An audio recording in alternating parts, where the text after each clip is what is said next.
오늘 저에게 주시는 하나님의 말씀은 역대지하 10장에서 13장까지의 말씀입니다. 10장. 온 이스라엘이 르호보암을 왕으로 세우려고 세겜에 모였으므로 르호보암이 세겜으로 갔다. 느밧의 아들 여로보암이 이 소식을 들었다. 그는 솔로몬 왕을 피하여 이집트에 가 있었는데 이 소식을 듣고 이집트에서 돌아왔다. 사람들이 여로보암을 불러내니 그와 온 이스라엘이 르호보암에게 가서 이렇게 말하였다.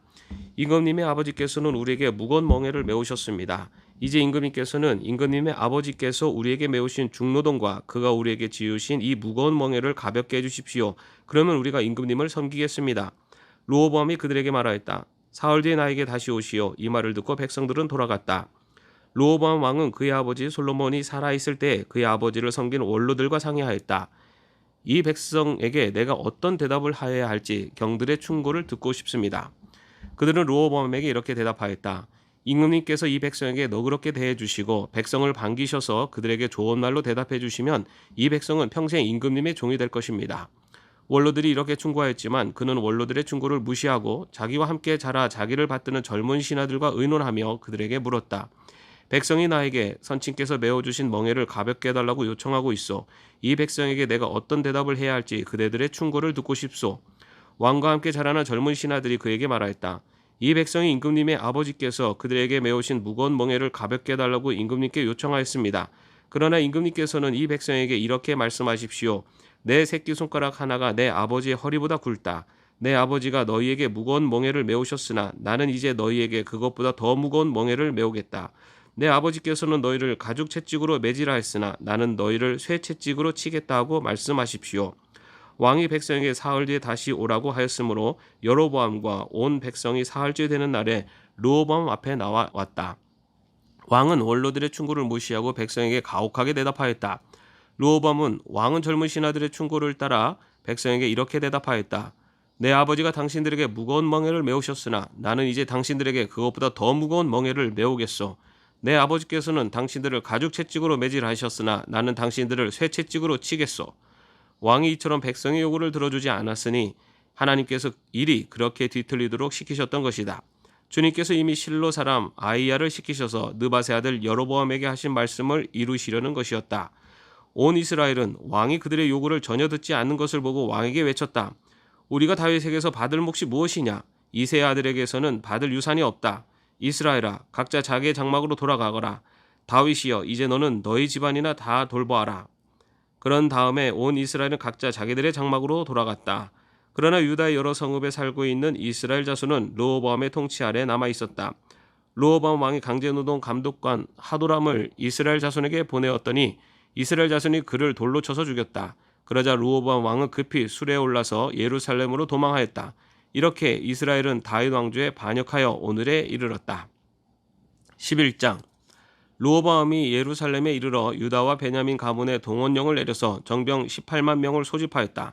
그는 이스라엘과 싸워서 왕국을 다시 르호보암에게 돌리려고 하였다. 그러나 그때 주님께서 하나님의 사람 스마야에게 말씀하셨다. 너는 솔로몬의 아들 유다의 르호보암 왕과 유다와 베냐민 지방의 온 이스라엘에게 이 말을 전하여라. 나 주가 말한다. 일이 이렇게 된 것은 내가 시킨 것이다. 너희는 올라가지 말아라. 너희의 동족과 싸우지 말고 각자 집으로 돌아가거라. 그들은 이러한 주님의 말씀을 듣고 여로보암을 치러 가던 길을 멈추고 돌아섰다. 르호보암은 예루살렘에 자리 잡고 살면서 유다 지방의 성읍들을 요새로 만들었다. 베들레헴과 에담과 드고아와 벳술과 소고와 아둘람과 가드와 마레사와 십과 아두라임과 라기스와 아세기야와 소라와 아얄론과 헤브론이 그가 유다와 베냐민 지방에 세운 요새 성읍들이었다. 그는 이 요새 성읍들을 강화하고 거기에 책임자를 임명하고 양식과 기름과 술을 저장하여 두었다. 각 성읍마다 방패와 창을 마련하여 두어 성읍들을 크게 강화하였다. 이렇게 유다와 베냐민은 르호보암의 통치하에 들어갔다.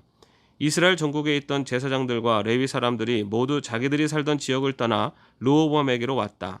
레위 사람들이 목장과 소유지를 버리고 유다와 예루살렘으로 온 것은 여로보암과 그의 아들들이 그들에게 주님을 섬기는 제사장 직분을 수행하지 못하게 하고 따로 제사장들을 세워서 여러 산당에서 순념소 우상과 자기가 만든 송아지 우상을 섬기게 하였기 때문이다. 이 밖에도 이스라엘 모든 지파들 가운데서 주 이스라엘의 하나님의 뜻을 찾기로 마음을 굳힌 이들이 주 조상의 하나님께 제사를 드리려고 레위 사람을 따라 예루살렘에 왔다. 그들은 유다 나라를 강하게 하고 솔로몬의 아들 르호보암의 왕권을 확고하게 하여 주었다. 그러나 그것은 3년 동안 뿐이었다. 르호보암이 다윗과 솔로몬의 본을 받아서 산 것이 3년 동안이었기 때문이다. 르호보암은 마할랏을 아내로 맞이하였다. 마할랏은 아버지 여리못과 어머니 아비하일 사이에서 태어난 딸이다. 그의 아버지 여리못은 다윗의 아들이고 그의 어머니 아비하일은 이새의 아들인 엘리압의 딸이다. 마할랏과의 사이에서 세 아들 여우스와 스마랴와 사함이 태어났다. 그 뒤에 르호보암은 압살롬의 딸 마아가를 아내로 맞아들였는데 마아가와의 사이에서는 아비야와 앗대와 시사와 슬로못이 태어났다. 르호보암은 아내 18명과 첩 60명을 거느렸고 그들에게서 아들 28명과 딸 60명을 보았지만 그는 다른 아내들이나 첩들보다 압살롬의 딸 마아가를 더욱 사랑하였다. 르호보암은 마아가의 아들 아비야를 자기의 후계자로 삼을 생각이었으므로 왕자들 가운데서 서열을 가장 높게 하였다. 르호보암은 슬기롭게도 자기 아들들에게 유다와 베냐민 전 지역과 요새 성읍들을 나누어 맡기고 양식도 넉넉하게 되어 주었으며 아내들도 많이 얻어 주었다. 12장. 르호보암은 왕위가 튼튼해지고 세력이 커지자 주님의 율법을 저버렸다. 온 이스라엘도 그를 본받게 되었다. 그들이 주님께 범죄한 결과로 르호보암 왕이 즉위한 지 5년째 되던 해에 이집트의 시삭 왕이 예루살렘을 치러 올라왔다. 그는 병거 1200대, 기병 6만 명 거리에다가 이루 헤아릴 수 없이 많은 리비아와 숲과 에티오피아 군대를 이끌고 이집트에서 쳐들어왔다. 시삭은 유다 지방의 요새 성읍들을 점령하고 예루살렘까지 진군하여 왔다. 그때 유다 지도자들이 시삭에게 쫓겨 예루살렘에 모여 있었는데 스마의 예언자가 르호보암과 지도자들을 찾아와서 말하였다. 주님께서 이렇게 말씀하십니다. 너희가 나를 버렸으니 나도 너희를 버려 시삭의 손에 내주겠다. 그러자 이스라엘 지도자들과 왕은 자신들의 잘못을 뉘우치고 주님께서는 공의로우십니다 하고 고백하였다. 주님께서는 그들이 이렇게 잘못을 뉘우치는 것을 보시고 다시 스마야에게 말씀을 내리셨다. 이렇게 잘못을 뉘우치니 내가 그들을 멸하지는 않겠으나 그들이 구원을 받기는 해도 아주 가까스로 구원을 받게 하겠다. 내가 내 분노를 시삭을 시켜서 예루살렘에 다 쏟지는 않겠으나 그들이 시삭의 종이 되어 보아야 나를 섬기는 것과 세상 나라들을 섬기는 것이 어떻게 다른지 깨닫게 될 것이다. 이집트의 시삭 왕이 예루살렘을 치러 올라와서 주님의 성전 보물과 왕실 보물을 하나로 남기지 않고 다 털어갔다. 솔로몬이 만든 금방패들도 가져갔다. 그래서 르호보암 왕은 금방패 대신에 놋방패들을 만들어서 대궐문을 지키는 경호 책임자들에게 주었다. 왕이 주님의 성전에 들어갈 때마다 경호원들은 그 놋방패를 들고 가서 경호하다가 다시 경호실로 가져오곤 하였다. 르호보암이 잘못을 뉘우쳤기 때문에 주님께서는 그에게 진노를 거두시고 그를 완전히 멸하지는 않으셨다. 그래서 유다 나라는 형편이 좋아졌다. 이렇게 하여 르호보암 왕은 예루살렘에서 세력을 굳혀 왕의 직무를 수행하였다. 르호보암이 왕위에 올랐을 때 그는 40살이었다. 그는 주님께서 이스라엘 모든 지파 가운데서 택하여 당신의 이름을 두신 도성 예루살렘에서 17년간 다스렸다. 르호보암의 어머니 나아만은 암몬 사람이다. 르호보암은 주님의 뜻을 찾는 일에 마음을 쓰지 않고 악한 일을 하였다. 르호보암의 행적은 처음부터 끝까지 스마야 예언자의 역사책과 이도 선견자의 역사책에 기록되어 있다. 르호보암과 여로보암은 사는 날 동안 그들은 늘 싸웠다. 르호보암이 죽어서 다윗성에 안장되자 그의 아들 아비야가 그의 뒤를 이어 왕이 되었다. 13장.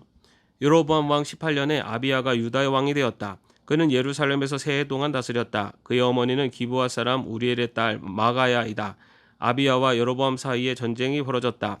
아비야는 전쟁에 용감한 군인 40만을 뽑아 싸우러 나갔고 여로보암 역시 정예 군인 80만을 뽑아서 맞섰다. 아비야가 에브라임 산간 지역에 있는 스마라임 산 위에서 소리쳤다. 여로보암과 온 이스라엘은 내가 하는 말을 들어라.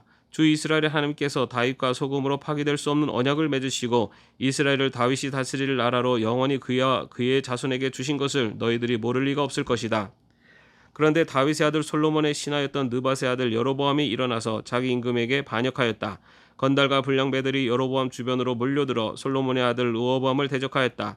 그때 르호보암은 아직 어리고 마음도 약하여 그들을 막아낼 힘이 없었다. 너희는 수도 많고 또 여로보암이 너희의 신이라고 만들어준 금송아지들이 너희와 함께 있다고 해서 지금 다윗의 자손이 맡아 다스리는 주님의 나라를 감히 대적하고 있다. 너희는 아론의 자손인 주님의 제사장들뿐 아니라 레위 사람들까지 내쫓고 이방 나라의 백성들이 하듯이 너희 마음대로 제사장들을 임명하지 않았느냐. 누구든지 수송아지 한 마리와 순양 7마리만 끌고 와서 성직을 맡기겠다고 하면 허수아비 신의 제사장이 되는 것이 아니냐. 그러나 우리에게는 주님만이 우리의 하나님이다.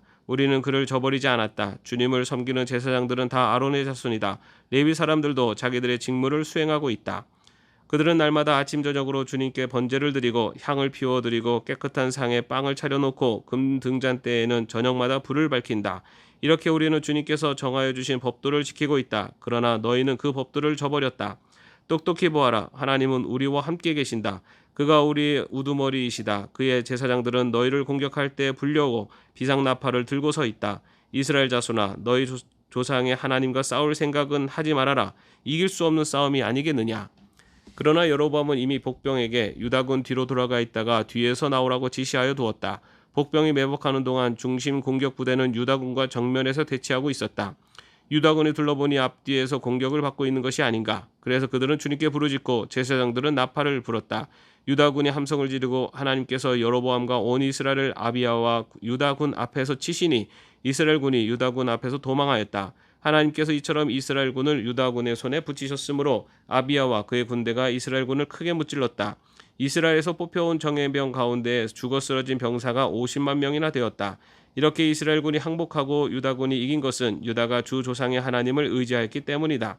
아비야는 여로보암을 뒤쫓아가서 그의 성읍들 곧 베델과 그 주변 마을들, 여사냐와 그 주변 마을들, 에브론과 그 주변 마을들을 빼앗았다. 여로보암은 아비야 생전에 다시 힘을 회복하지 못하고 주님께 벌을 받아서 죽고 말았다. 그러나 아비야는 더 강해졌다. 그는 아내 14을 두었으며 아들 22과 딸 16을 낳았다.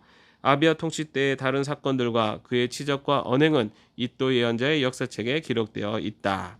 아멘. 오늘도 평안한 하루 되시기를 바랍니다.